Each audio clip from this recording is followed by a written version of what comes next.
يا رسول الله، يا حبيب الله، يا خليل الله. وما أرسلناك إلا رحمة للعالمين. محمد يا رسول الله، يا حبيب الله، يا خليل الله. يا رسول الله، يا حبيب الله، يا خليل الله. وكذلك جعلنا لكل نبي عدوا شياطين الإنس والجن يوحي بعضهم إلى بعض زخرف القول غرورا ولو شاء ربك ما فعلوه فذرهم وما يفترون.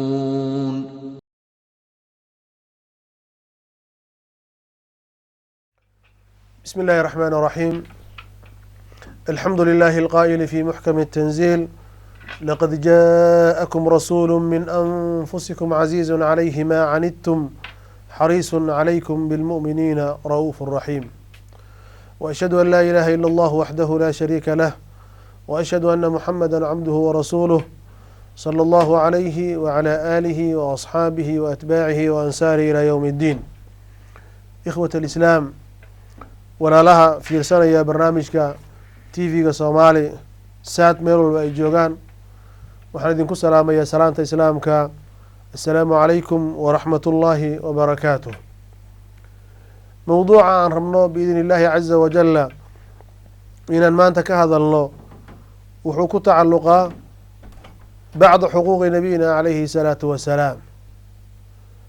nabigeena moxamed calayhi salaatu wasalaam xuquuqda uu ummaddiisa uu ku leeyahay, bal inaan wax isaga iftiimino, wax isaga sheegno, si uu qofka muslimka ah uu ahaado mid garanaya diintiisa iyo nebigiisa calayhi salaatu wasalaam.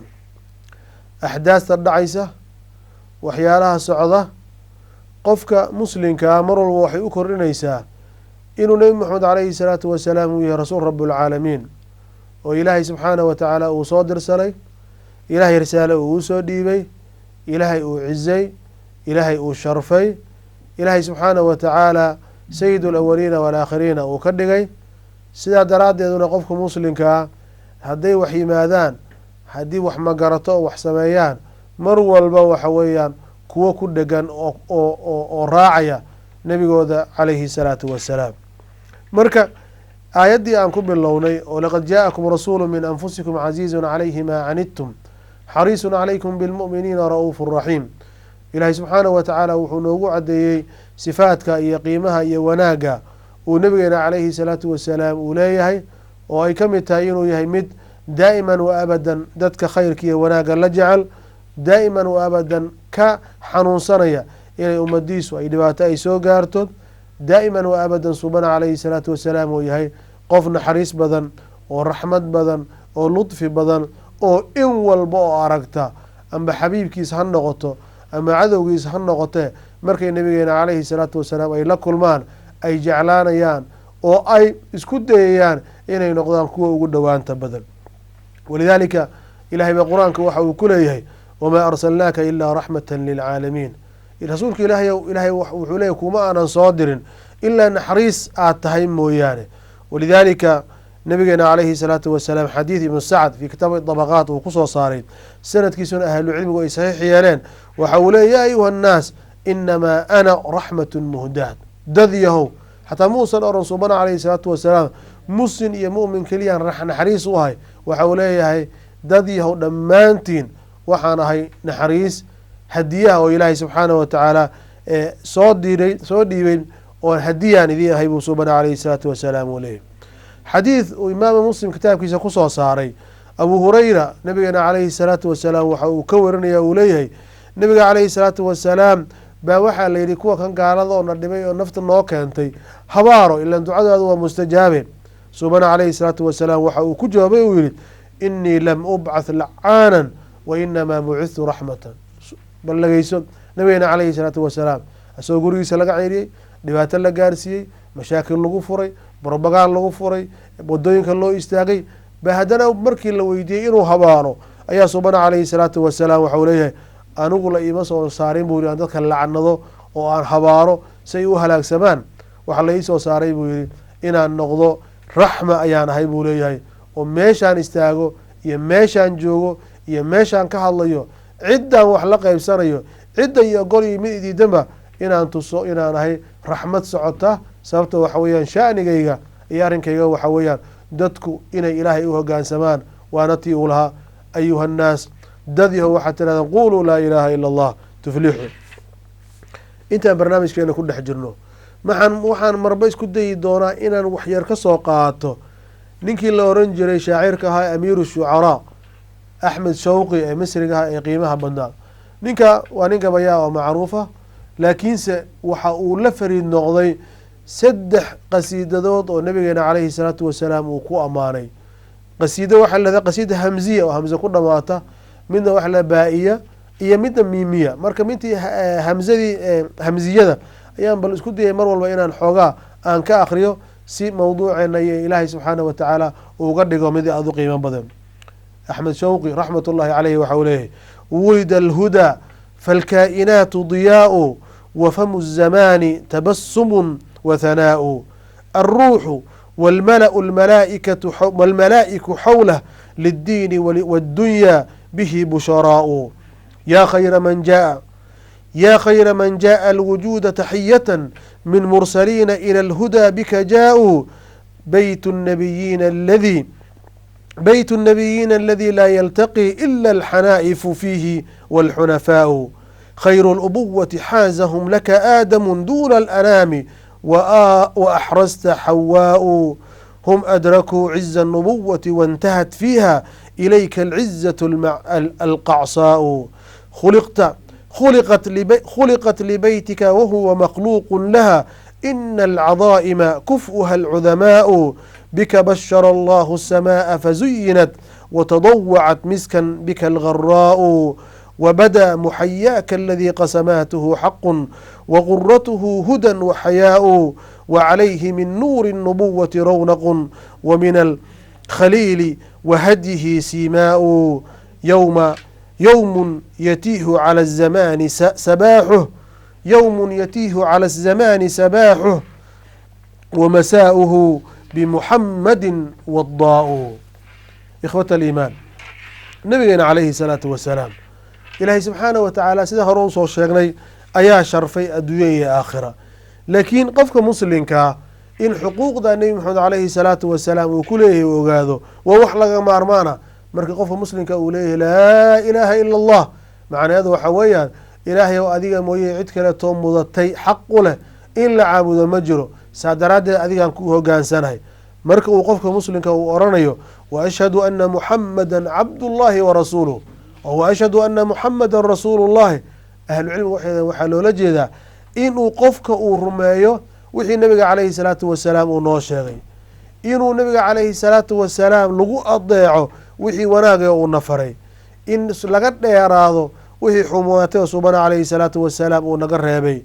marka qofku marka waxa weeyaan risaaladiisa ama iimaankiisa kaamil noqon ma ama shahaadadiisu ilaa uu subana calayhi salaatu wasalaam awaamirtiisiina uu la yimaado inta uu ka awoodo nawaahidii iyo zawaajirtii nabiga calayhi salaatu wasalaam uu reebayna qofka muslimka uu ka dheeraado marka hadday sidaa tahay waxaa ka mid a oo ugu horeeya xuquuqda nabigeena moxamed calayhi salaatu wasalaam uu nagu leeyahay in aan rumayno in risaaladatan ama kitaabka kan ambase maxaan lahay fariintan suubana calayhi salaatu wasalaam loo soo dhiibay inaanay reer iyo guruub iyo koox meel degan iyo koox magaalo degan keliya ayaan ahayne ummadaha dhammaantood amase thaqalaynka jinniga iyo insiga oo ilaahay subxaanahu watacaala suubana calayhi salaatu wasalaam uu rasuul oo u yahay. walidaalika ilahay qur-aankiisa waxa uu ku leeyahay qul yaa ayuha annaasu inii rasuulu llahi ilaykum qul yaa ayuha annaas inii rasuulu llahi ilaykum jamiica. nabigeena calayh salaam baa laleeyahy waxaad ku tidhaahdaa dad yahow anigu idinkoo dhan baan rasuul idiin ahay. ummadihii hore amba ambiyadii hore mid walba reerkiisa ama magaalada uu degan yahay ama zamanka uu joogo ayaa loo soo diri jiray, laakiin muxamed calayhi salaatu wasalaam waxaa loo soo diray al insiga iyo jinniga dhammaantood. ilahay aayad kale waxa uu ku leeyahay wamaa arsalnaaka ilaa kaafatan linnaasi bashiira wanadiira. nabigena alay slam waxaa laleeyahay ana kuma aanan soo dirin ilaa dadka dhammaantood mooye, oo aada u bishaaraynayso kuwii ilaahay rumeeyey, aada u digayso kuwii suubana calayhi salatu wasalaam diinta ilaahay diiday. ilahay aayad kale waxa uu ku leeyahy bacd acuudu billahi min ashaytaan rajim bismi illahi araxmani araxiim tabaaraka aladii nazla alfurqaana calaa cabdih liyakuna lilcaalamiina nadiira.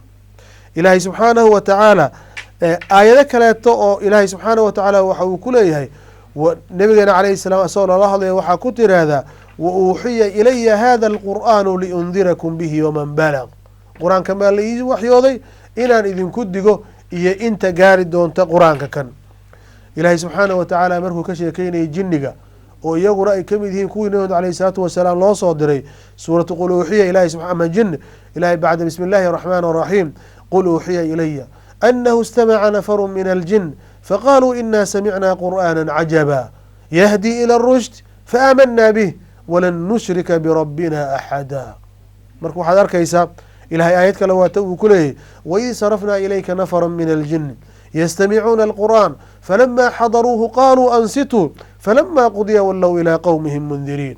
maxay yidhaahdeen qaaluu yaa qowmana inaa samicnaa kitaaba unzila min bacdi muusa musadiqa lima bayna yadayhi yahdi ila alxaq wa ila dariiqin mustaqiim ya qowmana ajiibuu daaciya allah waaaminuu bihi ygfir lakum min dunuubikum wayujirkum min cadaabi aliim wman laa yujib daaciya allah falaysa bimucjizin fi lard walaysa lahu min dunihi awliyaa ulaa'ika fi dalaalin mubiin. maa acdama hadihi alaayaat.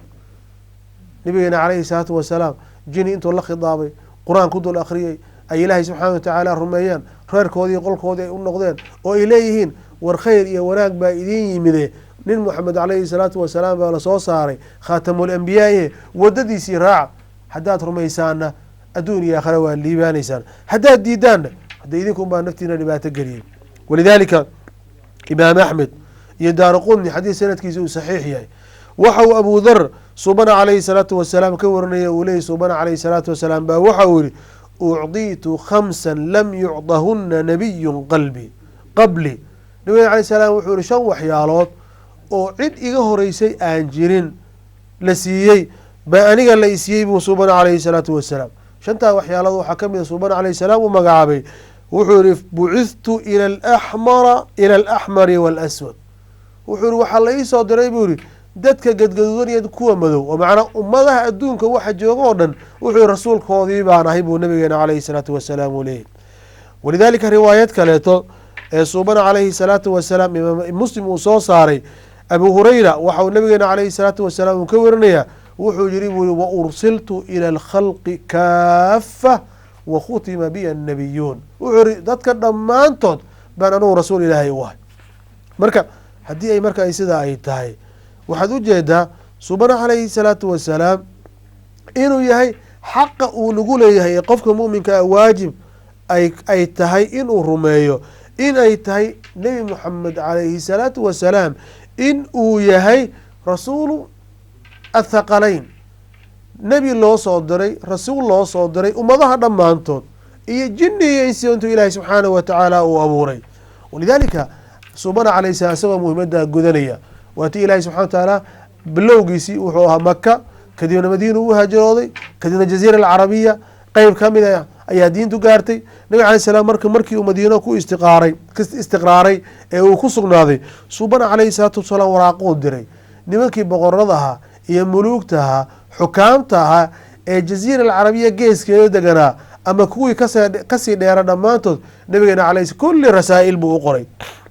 ninkii xukumi jiray ruum qaysar la oran jiray boqorkii wuxuu diray nabi alay slam waraaquu u dhiibay nin saxaabiyo jaliil oo aada u qiimo badan oo la oran jiray dixyata ibni khaliifa alkalbi buu risaale ugu dhiibay. nabiga calayhi salaatu wasalaam wuxuu kaloo waraaq u qoray oo u diray ninkii kisra, ninkii maxaa lalahay faris, isaguna boqorka ka mid ahaa, boqorkoodu ahaa. waxaa waraaqda loogu dhiibay saxaabi la yidhaahdo cabdullaahi ibnu xudaafa assahmi ayaa waraaq loogu dhiibay. waxaa nabiga calayhi salaatu wasalaam uu waraaq u diray najaashi boqorka xabashada xukumaya waaga, waxaana loogu dhiibay nin la oran jiray camr ibnu umayata adumari baa waraaqda loogu dhiibay. waxaa nabiga calayhi salaatu wasalaam waraaq u diray muqowqis ninkii xaakimkii masar ahaa, governorkii ama maamulkii masar ninkii gacanta ku hayay, waxaana loo dhiibay warqada nin saxaabiyo la yidhaahdo xaadib bin abi baltaca. nabiga calayhi salaatu wasalaam wuxuu waraaq u diray ama u dhiibay nin isaguna boqor ama kaaba qabiil ahaa oo la oran jiray hawdata ibni caliy alxanafi oo yamaamo ku noolaa, waxaana warqada loogu dhiibay nin la oran jiray saliid ibni camr alcaamiri. marka intaasoo dhan iyadoo aayaadka ilaahay subxaanahu watacaala ay tusinayaan, sunada nabiga calayhi salatu wasalaam ay tusinayso, ayaa haddana nabiga calayhi salaatu wasalaam risaaladaasi ay meel walba ay u gaarto. intii juhdigiisii ahaa waagaa dadku waxa weeyaan baabuur lama haysan, diyaarad lama haysan, maxaa lalahay alaabtaan dheeraya ma jirin, horumarkaan la gaaray ma ayan jirin. wamaca dalika nabiga calayhi salaatu wasalaam intii karaankiisa inuu nin saxaabiya uu diro, warqad uu dhiibo, nimankaa loo geeyo, loogu bishaareeyo, loogu yeero diinta alle subxaanahu watacaala, hadday hogaamsamaana in ajirkood 2 ajir ay leeyihiin. taasu waxa weeyaan subana calayhi salaatu wasalaam. marka risaalada nabigeena calayhi salaatu wasalaam uu maxaa lalahay ilaahay usoo dhiibay amba xuquuqda tan ee subana calayhi salaatu wasalaam qofka muslimka waajib uu nagu leeyahay waxaa ka mid a in qofka muslimka uu ogaado ama uu rumeeyo in diinta nabi maxamed calayhi salaatu wasalaam ay tirtitay wixii ka horeeya oo diima aha. ilahayna waxa uu leeyahay ina addiina cinda allahi alislaam, diinta ilaahay uu ogolaanayo waxa wey tan islaamka keliya weye. walidalika ilahay aayad kale waxa uu ku leeyahy waman yabtaqi gayra alislaami diina falan yuqbala minhu wahuwa fi laakhirati min alkhasiriin. marka saad u badbaado waxa weye albaabka keliya oo kuu furan waxa weeyaan albaabka muxamed calayhi salaatu wasalaam. walidalika xadiid imaam axmed uu soo saaray sanadkiisana uu xasan yahay, jaabir bn cabdillahi ba waxa uu warinaya uu leeyahay cumar radi allahu canhu arda, cumar oo saxaabi jaliil oo aada u qiimo badan baa nabiga calayhi salaatu wasalaam maalmaha kamid a wuxuu u keenay meel kitaab ama waraaqo ahlu kitaabka uu ka soo qaaday. markaasuu nabiga calayhi salaatu wasalaam hortiisa ayuu ku akriyay ama uu keenay. nabiga calayhi salaatu wasalaam aada buu u xanaaqay, markaasuu yihi cumarow waxa aad samaynaysaan ama waxaad samaynaysaan waxa weeyaan waa qof ama jarka dhacaya amase waxaan loo baahnayn. waxa uu leeyahay waladii nafsii biyadihi laqad ji'tukum biha naqiya. wuxuu yihi waxaan ilaahay magaciisa allihii baan ku dhaartay naftayda gacantiisa ku sugnayde waxaan idiin keenay bahashaydoo biyuura oo keliina oo nadiifa oo wax shaahiba ayaan ku jirin. laa tasaluuhum can shayin fayukhbiruukum bixaqin maxaa lalahay fatakdabuu bihi. wuxuu idiin sheegi maayaan xaq oo markaa aada beenisaan, ama baatil ay idiin sheegaan oo aada rumaysaan. markaas nabi slam wuxuu ku khatimay hadalkiisii waladii nafsii biyadii low ana muusa kana xayan maa wasicahu ila an yatabicanii. wuxuu leeyahay ilaahay baan ku dhaartay naftayda milkiyey, hadduu nabiy llaahi muusa calayhi salaatu wasalaam uu noolaan lahaa maanta waxa uu yihi xaq ama wado kale uma furnaan lahayn ilaa aniga inuu iraaca mooye.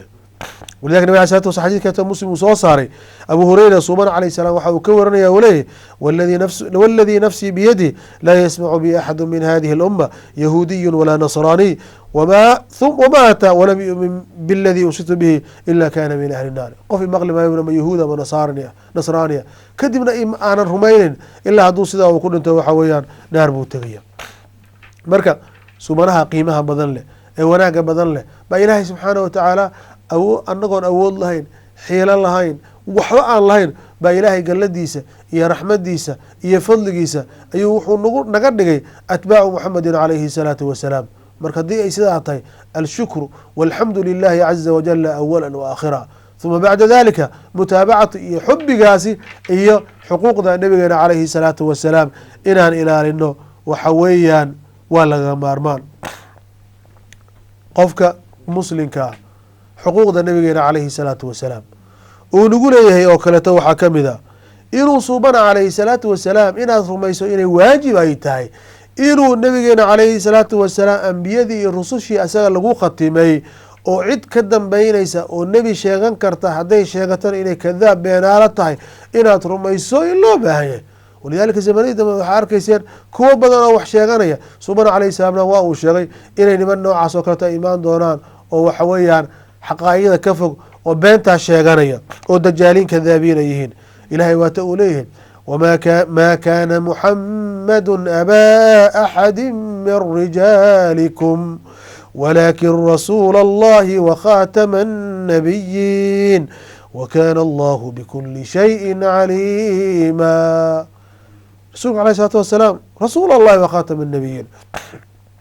ilahay subxaanah watacaala maalintii uu carafo taagnaa subana calayhi salaatu wasalaam geeridiisna ay 2 bilood iyo waxyaray ka hartay ilaahay wuxuu ku soo dejiyey aayadda ahlucilmi waa ilahi iyadaa ugu dambeysay mase aayad baa ka dambeysay oo ah alyawma akmaltu lakum diinakum wa atmamtu calaykum nicmatii waraditu lakum alislaama diina.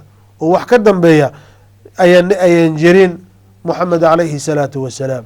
walidaalika nabigeena calayhi salaatu wasalaam xadiid imaam muslim uu soo saaray jaabir bn cabdillaahi ba wuxuu leeyahay aniga mithaalkayga iyo ambiyadii iga horeeyey mathalkooda waxa weeye kamathali rajuli banaa daaran faatamaha waakmalaha ilaa mawdica labina.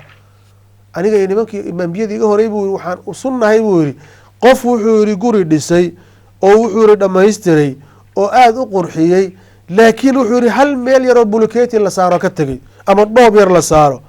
dadkii waxay guda galeen buu nabiga calayhi salaam inay gurigii ay gelayaan oo ay la yaabayaan oo ay maxaa ay jeclaanayaan oo ay leeyihiin war gurigan qurux badana qasrigan qiimo badana laakiin meesha yarta ee faydan maxaa looga awdi waaye looga xiri waaye.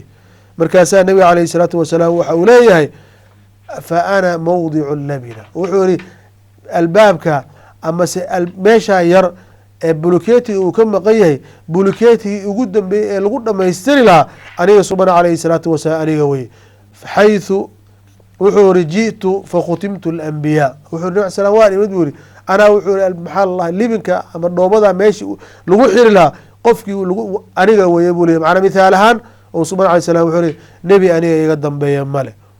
idan wixii intaa ka dambeeya marka kadaab beenaalo baan ognahay inuu yahay. waxaana u daliila xadiidka nabigeena calayhi salaatu wasalaam thawbaan uu subana calayhi salaam ka warinayo tirmidi abu daawuud ay wariyeen sanadka xadiiskuna xasan xadiis saxiixa uu yahay. subana calayhi salaam waxa uu yihi laa taquumu saaca.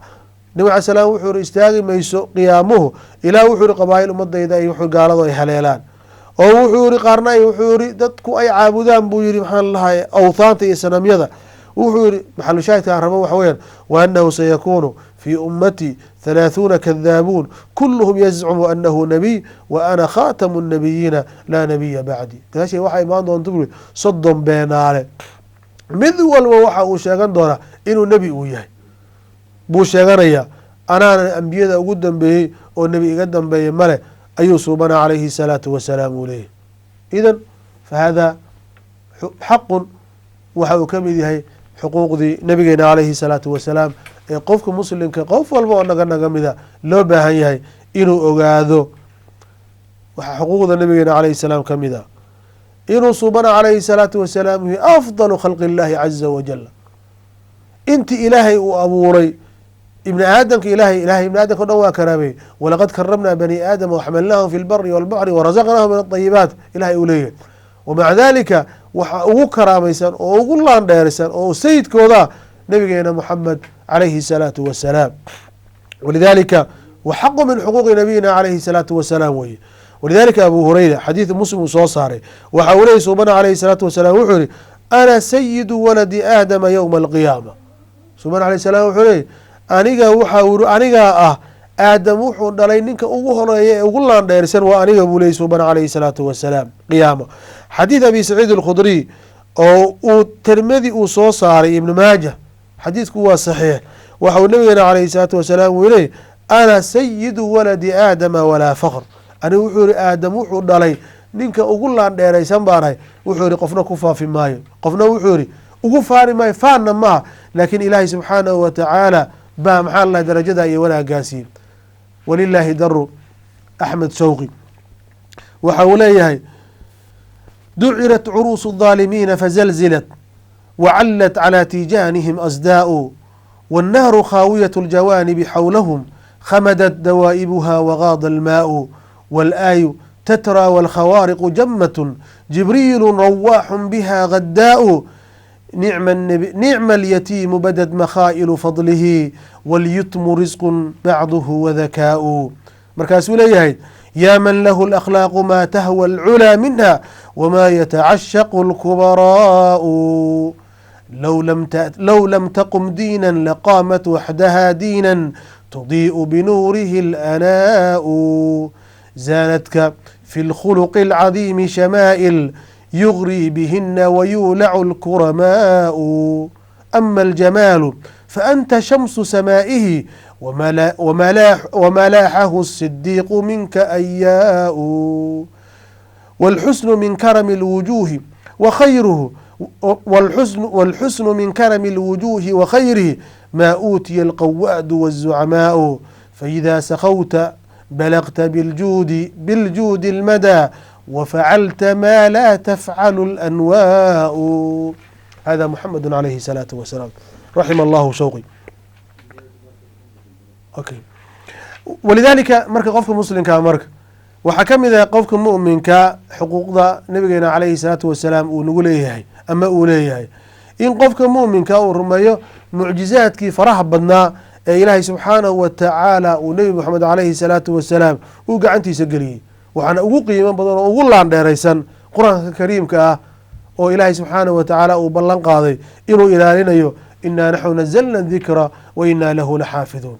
ilahay subxana wa taala taxadii wuxuu ugu sameeyey qof walba inuu la yimaado, laakiin awood waxa weyn uma ay yeelan. sababtoo ilahay waxau leeyay qul lain ijtamacti اlinsu waاljinu calى an yaأtuu bimithli hada اlqur'ani laa yaأtuuna bimithli walow kana bacduhum libacdi ظahiira. ilahay mar kale wuxuu leeyay am yaquluuna اftaraa qul faatuu bisuurati mithlih wadcuu man istadactum min duni اllah in kuntum saadiqiin. ilahay mar kale waxau leeyay kitaabu anzalnaahu ilayka mubaarak liyadabaruu aayaatih waliyatadakara ulu lalbaab.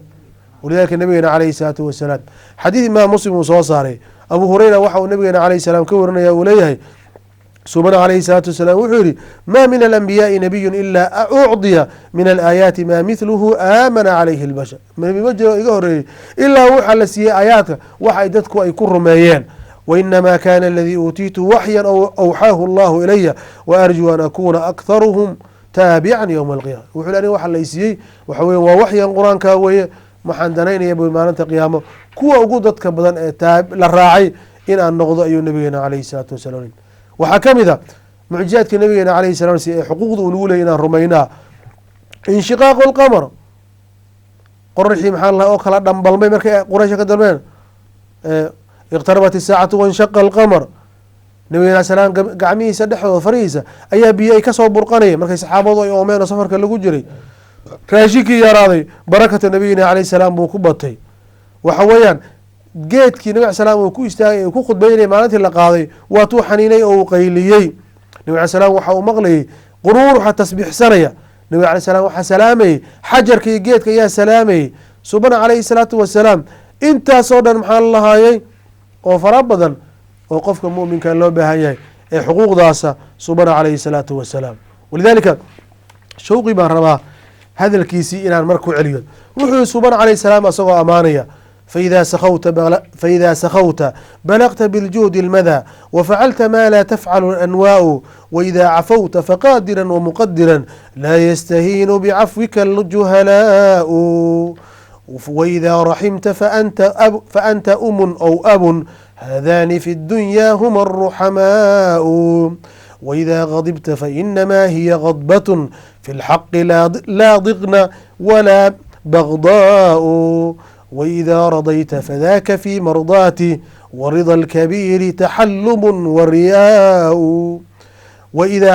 وإذا خضبت يقول شوقي رحمة الله عليه: وإذا خضبت فللمنابر هزة تغر الندى وللقلوب بكاء، وإذا قضيت فلا ارتياب كأنما جاء الخصوم من المساء قضاء، وإذا حميت الماء لم يورد ولو أن القياصر والملوك ظماء، وإذا أجرت فأنت بيت الله لم يدخل عليه المستجير عداء، وإذا ملكت النفس قمت ببرها ولو أن ما ملكت يداك الشاء، وإذا بنيت فخير زوج عشرة وإذا ابتنيت فدونك الآباء، وإذا صحبت رأى الوفاء مجسما في بردك الأصحاب والخلطاء، وإذا أخذت العهد أو أعضيته فجميع عهدك ذمة ووفاء. سبحان الله. هكذا نبينا عليه الصلاة والسلام: وإذا مشيت إلى العداء فضغفر وإذا جزيت فإنك النكباء، وتمد حلمك للسفيه مداويا حتى يضيق بعرضك السفهاء. يا أيها الأمي حسبك رتبة في العلم أن دانت بك العلماء، الذكر آية ربك الكبرى التي فيها لباغي المعجزات عناء، صدر البيان له إذا التقت اللغة وتقدم البلغاء والفسحاء، إلى أن قال: حسدوا فقالوا شاعر أو ساحر ومن الحسود يكون الاستهزاء. رحم الله شوقي.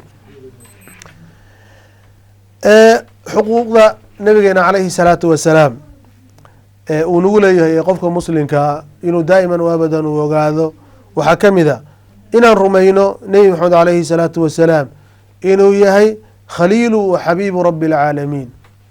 ahlu cilmigu waxay yidhahdeen xabiib iyo khaliil laba darajo oo kala sareyso weye. marka waxay yidhahdeen khaliilku waa ka sareeyaa xabiibku waa darajo fiican, laakiin waxaa kasii weyn maxaa lalahay khaliil baa kasii weyn. walidaalika marka dadku in badan nabiy llahi ibraahim calayhi salaam khaliil llahi caza wajala buu ahaa, nebi maxamed calayhi salaatu wasalaam isaguna waa khaliil raxmaan. walidaalika waxa alam nabigeena calayhi salaatu wasalaam xadiid imaam muslim uu soo saaray, cabdullahi ibn mascuud baa waxa uu leeyahay suuban calayhi salaatu wasalaam baa wuxuu yihi: abra'u ilaa kuli khaliilin min khilihi. wuxuu yihi waxaan ka beri noqonayaa mid walba oo khaliila khaliilnimadiisi iyo dhowaanshihiisii baan ka dhowaanay, macnaa jaceyl xadgudbay weye. walow kuntu mutakhidan khaliila latakhadtu ibna abi quxaafata khaliila. waxa uu leyahy nabig al sl hadaan wuxuu i waday oo khaalis aan samaysan lahaa ibn abi quxaafa oo ah abu bakr sidiq radi allahu canhu a ardaa ayaan ka yeelan laha buri waina saaxibakum lakhaliil llah. laakiin wuxuu leeyahay nebi moxamed masaaxiibkiinu allah subxaanahu watacaala buu khaliil u yahay. riwaayo kaleeto: ina allaha itakhadanii khaliila kama itakhada ibraahiima khaliila. wuxuu yihi ilaahay subxaanahu watacaala wuxuu iga yeeshay waday sida uu nabiy llahi ibraahim calayhi salaatu wasalaam uu waday uga yeeshay. marka xuquuqda nabigeena calayhi salaam waxaa ka mid a qofka muuminka rumaynta la rumeeyo in nabi maxamed calayhi salaatu wasalaam uu yahay khaliil raxmaan. waxaa ka mid a xuquuqda nabigeena calayhi salaatu wasalaam jaceylka nabigeena calayhi salaatu wasalaam, suban calayhi salaatu wasalaam oo la jeclaado waxayna ka mid tahay min aliimaani wa min alislaami, waana xaqa nabigeena calayhi salaatu wasalaam uu nagu leeyahay. ilahay waata uu leeyahay: qul in kaana aabaؤukum waabna'ukum waإkhwanukum waأزwaajukum wacashiiratukum waamwaalu اqtaraftumuuha watijaaraة takshawna kasaadaha wamasaakinu tardawnaha axaba ilaykum min allahi warasuulih wajihaadi fi sabiilih fatarabasuu xataa yaأtiya allahu biamrih wallahu laa yahdi alqowma alfaasiqiin. idan walidalika ahlucilmi marka waxay leeyihiin xubiga subana calayhi salaatu wasalaam waxaa ka mid a in aad jacaylka nabiga calayhi salaatu wasalaam aad ka hormariso ama aan ka hormarino cid walba oo kasoo hartay. ilahay wata uu leeyahy annabiy awlaa bilmu'miniina min anfusihim, inaan nafteen xataa subana calayhi salaam aan ka jeclaano. walidalika xadiidka abi hurayra oo bukhaari uu soo saaray waxa uu leeyahay: fahuwa aladii nafsii biyadihi laa yuuminu axadukum xataa akuuna axaba ilayhi min waalidihi wa waladihi. wuxuu yihi ilaahay naftayda gacantiisa ku jirta ayaan ku dhaartay, qofkiin iimaan xaqiiqa lagama helin, iimaan ma rumaynin ilaa wuxuu yihi uu iga jeclaado waalidkiisa iyo caruurtiisa. riwaayo kaleeto waxau ley wannaasi ajmaciina oo muslim uu soo saaray, dadkoo dhan uu nabi maxamed alayhi salaatu wasalaam uu ka jeclaado. xadiid kaleeto oo muslim uu soo saaray anas ibn malik waxa uu leeyahay subana calayhi salaatu wasalaam waxau yihi halaathu man kuna fiihi wajada bihina xalaawat aliimaan. sidaa waxyaalood ninkii laga helo waxa uu helay buu yihi iimaamka xalaawadiisa iyo macaankiisa. waxa uu leeyahy waxaa weyn alay salatu wasalaam man kana allahu warasuuluhu axaba ilayhi mima siwaahuma. qofkay alla iyo rasuulkiisa ay noqdaan waxa looga jeclaan badan yahay wax walba oo kasoo haray. cumar bn khadaab riwaaya bukhaari uu bixiyey baa waxa uu leeyahay ya rasuula allahi anta axabu ilaya min kuli shay ilaa nafsi. wuxuu rasuulka ilahay wax waan kaa jeclahay ilaa naftayda mooye. nabiga alay salatu salam wuxuu yihi laa waladii nafsii biyadihi xataa akuuna axaba ilayka min nafsika. wuxuu yihi ilaa naftaada aada iga jeclaato wuxuu yihi imaankaadi xubigaa xaqiiqa noqon maayo. faqaala cumar waxau yihi fainaka alana wallahi la anta axabu ilaya min nafsi. rasuulka ilahi sacaddan laga berawi xataa nafteyda waan kaa jeclay. markaasaa nabiga alay salam wuxuu ugu jawaabay alana ya cumar. cumarow sheekadu waxa weeyaan hadday sax tahay oo xubigaaba uu xaqiiqa uu yahay. walidaalika saxaabada nabigeena calayhi salaatu wasalaam markaa taariikhdooda akhriso, markaa siiradooda akhriso, markaa habdhaqankooda akhriso, wax walba waxay ka jeclaayeen subana calayhi salaatu wasalaam. wax walbaba waxay ka jeclaayeen nabigeena calayhi salaatu wasalaam. wax walba inti subana calayhi salaatu wasalaam dhib soo gaari lahaa naftooda ayay jeclaayeen inay maxaa lahay uu dhibkaa uu soo gaaro. waxay markay xataa wax bixinayaan qaraabada nabiga calayhi salaatu wasalaam bay ku horumarinayeen. markay dad xiriirinayaan qaraabada nabiga alayh salaatu wasalaam bay ku xiriirinayaan iyagoo subana calayhi salaam leh xubiga nabiga alay salaatu wasalaam qaraabadiisa oo la xiriiriyo. walidaalika waxyaalaha yaabka loo saxaabadu ay sameeyeen waxaa kamid a cumar radi allahu canhu ardaa baa waagii u khilaafada u gacanta uu ku hoyey muslimiintu baytulmaalk lacag bay ka qaadan jireen. marka nin usama ibnu zayd la oran jiray usama ad garanaysaan waa xibu rasuulillah. zayd waa ninkii nabi salaatu wasalaam gurigiisa khadiija lahayd oo nabi salaam la siiyey, gurigiisa kusoo koray u guuriyey, usama u dhalay. usama nabi salaam aad buu u jeclaa, qisadiisa macruufka ay tahay. markii khilaafadii cumar la gaaray usama buu wuxuu siiyey baa la yihi 3,500 buu siiyey lacaga, wiilkiisana 3,000 buu siiyey. usama iyo cabdullahi ibn cumar isku da-weyne waa dhalinyaro isku da-weye, laakiin usama 500 buu dheeraad buu siiyey. markaasuu yiri war wiilku wafac baana abo maxaad iga fadishay oo adna 500 dheeraad ugu dartay. markaasuu wuxuu leeyahay wiilkan meel walba uu xaadiray, arin walba uu joogay, aniga gowjeeg baan ahaa bu marka maxaad iga fadishay. markaasuu waxau leeyahay zayd nabiga calayhi salaatu wasalaam adiga iyo isagaa la jeclaa buu yihi. wuxuu yihi maya usama aabihiis oo zayda nabiga calayhi salaatu wasalaam wuxuu in badan ka jeclaa cumar radi allahu canhu ardah. macnaa xubiga cumar iyo zayd baa horeeyey buu yihi. adiga iyo usaamana nabiga alay salam usama aad u jeclaa buu yihi. walidaalika wuxuu yihi waxaan jeclaystay inaan jacaylkii nabiga alayh salam aan ka hormariyo jacaylkayga. sax wiilkayga wata waan ku jeclahay, laakin jacaylka nabiga alayh salaam baa iga horeeya oo ah inaan kaa hormariyo wuxuu nabi alay salam jeclaa inaan kaa hormariyo. marka qofka marka muslimka marka taasoo dhan waxay tusinaysaa in xuquuqda nabigeena calayhi salaatu wasalaam ay arrinkaa tahay inuu qofka muslimka uu ku baraarugsanaado waa laga maarmaan. waxaa kale kamid a xuquuqda nabigeena calayhi salaatu wasalaam in la adeeco subana calayhi salaatu wasalaam. subana alayh salam daacadiisa waa waajib, waana xaqun min xuquuqihi bay kamid tahay. walidaalika ilahayna waata uu leeyahay ya ayuha aladiina aamanuu adiicu allaha waadiicu rasuula walaa tubdiluu acmaalakum walaa tubdiluu acmaalakum. ilahay wuxuu leeyahay dadka rumeeyey alla rumeeyeyow alla warkiisa yeela subana calayhi salaatu wasalaam. aayadka ilah u leeyahy waadiicu llaha waadiicu rasuula. ilahay kale mar kale wuxuu leeyahy ya ayuha aladiina aamanuu adiicu llaha warasuulah walaa tawalow canhu waantum tasmacuun. marka intaasoo dhan ilahay mar kale wuxuu leeyahy waman yudic illaha warasuul faulaaئika maca aladiina ancama allahu calayhim min الnabiyiina wالصidiiqiina wالshuhadaa wالصaalixiina waxasuna ulaa'ika rafiiqa. ilahay markan wuxuu leeyahy waman yudic illaha warasuulah wayaksha allaha wayataqih faulaa'ika hum alfaa'izuun. marka intaaso dhan marka waxay tusinaysaa marka daacada nabiga calayh salam lawaasim baa umuur baa ka ratimaya, waxyaalo muhim baa ka ratimaya. waxaa ugu horeeya inaanan subana calayhi salaatu wasalaam aanan kala hormarin hadal iyo ficil. intaanan hadlin waa inaan haddaan muslim nahay waa inaan weydiinaa war nebi maxamed alayh salaam muxuu arrinkaa ka yidhi. haddaan rabno camal inaan samayno waa inaan ogaanaa nebi maxamed alayhi salaatu wasalaam hadalkaasi ficilkaasi waxa uu ku yidhi.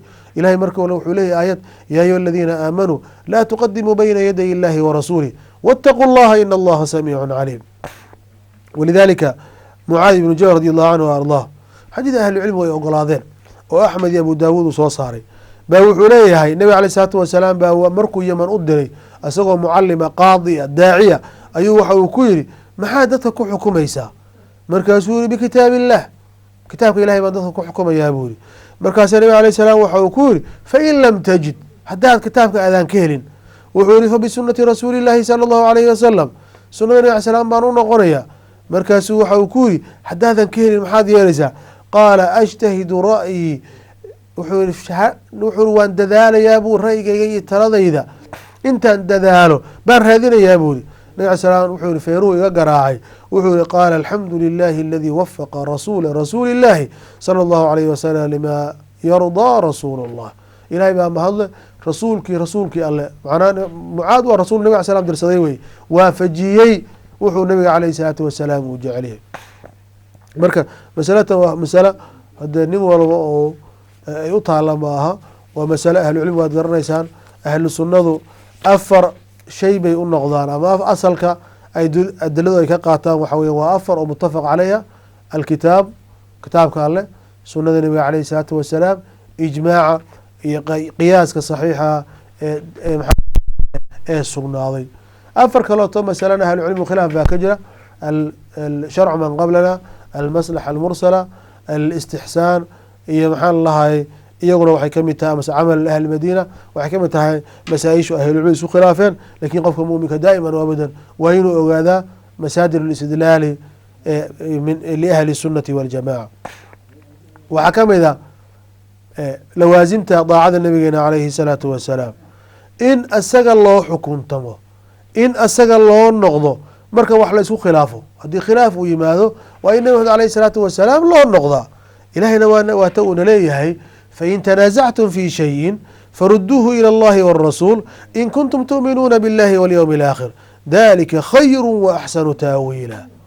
ilahay wuxuu leeyahay haddaad wax isu khilaaftaan u celiya alla iyo rasuulkiisa u celiya, macnaa alla kitaabkiisa, rasuulka alay slam waagii uu noolaa markuu tii rabbi aadayna sunadiisii oo saxiixaya dhexdeena taala. markaas ilahay weliba waxa uu ku yihi in kuntum tu'minuuna biاllahi walyowmi اlaakhir, haddii aad tihiin kuwo alla iyo maalinta qiyaamo rumeeyey. marka qofku haddii alla maalinta qiyaamo rumeeyey, haddii la allah sidaa yihi, rasuulkiisa sidaa yihi, cala alcayni wاlra'si, macnaa hadday adiladu ansaxdo weye, ama hadday intay adiladu ansaxdo manaadkeedii saxaana la geeyo qofka muslimkaa. lakin mararka qaarkood waxaa laga yaaba qofku inuu iska dhaadhiyo yihahdo anugu daliil baan sheegay, daliilkeyga waa in la raacaa. marka waxa laga yaaba mararka qaarkood inuu khaladaad meelaha uu ka yimaado ayaa dhici karaysa. marka waxaad ogaataa walaalow, walaalaha allaha barakeeyey ee maxaan lahay barnaamij ka daawanaya, khilaafaadka dhacaya ibni aadamku waxa ibni aadamku way iskhilaafaa, khilaafna waa yimaadaa. haddii khilaafku nusuusta loo celin waayo oo nusuusta lagu qanci waayo, waxaad ogaataa khilaafkan inuu dano kaleeto iyo arrimo kale uu ku xiriiro. marka xuquuqda nabigeena alayh salaam ugu leeyahay inaan u noqono o u taxaakumno waa laga maarmaan.